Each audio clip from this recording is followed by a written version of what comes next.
トラベルホテルチャンネルへようこそ。レジストロアウル快適化計画パート2としまして、キャビン内の DIY を行っていきたいと思います。キャビン内にはデッドスペースと思われるエリアがいくつかあります。キャビン入って右側、室内側からだとこのドアの左側部分がその一つです。最初はこのスペースにコンロを置いて調理スペースとして使っていましたが、この真下の床部分は入り口の階段部分となっていて段差があり、意外と使いにくいんですね。ちょっと危ないですしね。また奥行きが 23.5 センチ、幅が窓枠まで34センチ、レジストロアウルは屋根が丸くなっていますので、低い直線部分の高さが61センチ、高い部分で90センチとなります。この部分は滑ってしまうので物を置くことも難しく、滑り止めシートも使ってみましたが、いまいちといったところでした。物を置くにも置いて使うにも中途半端な広さと感じました。このスペースはドアを開けてすぐに手の届くところでもありますし、使い勝手を良くしたいと思います。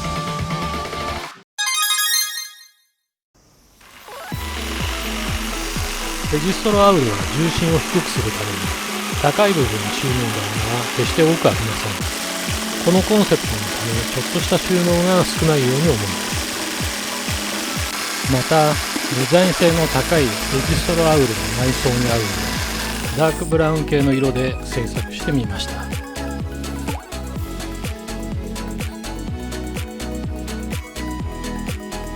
誰も気づかないと思いますが、縁も色をのせておきましょう。エアコンの取り付け板に棚を固定することにしました。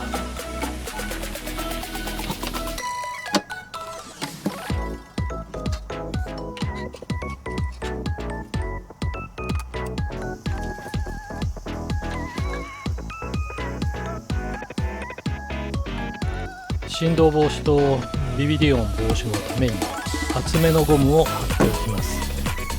床面や壁と接する部分には全て貼ります。アウルのデザインの特徴である丸みの部分にもしっかり貼りましょう。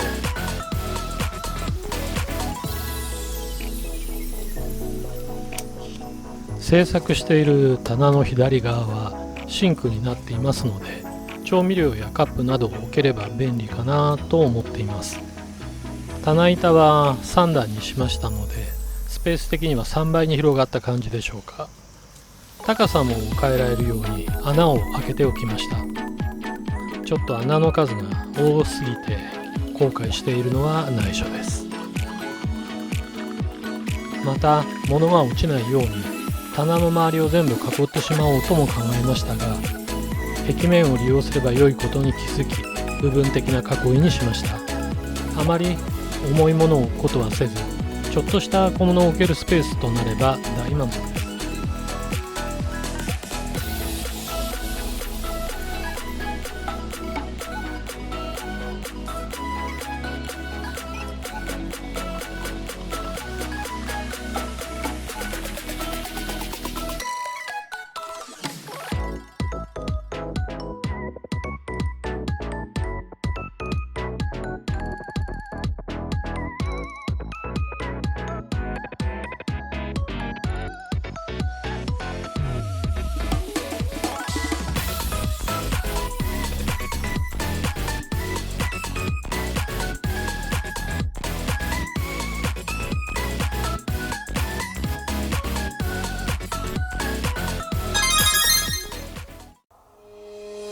100円ショップで布の収納ケースを購入しました。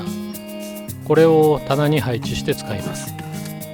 収納ケースの組み合わせでいろいろな区切りに変えて利用することができます。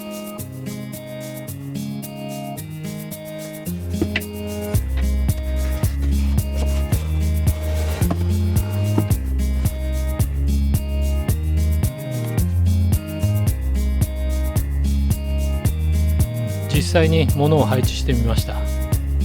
ちょっとしたものを置けるので便利ですね。 DIY めっちゃ楽しいです。これからも自分なりのレジストラアウルを作っていきたいと思います。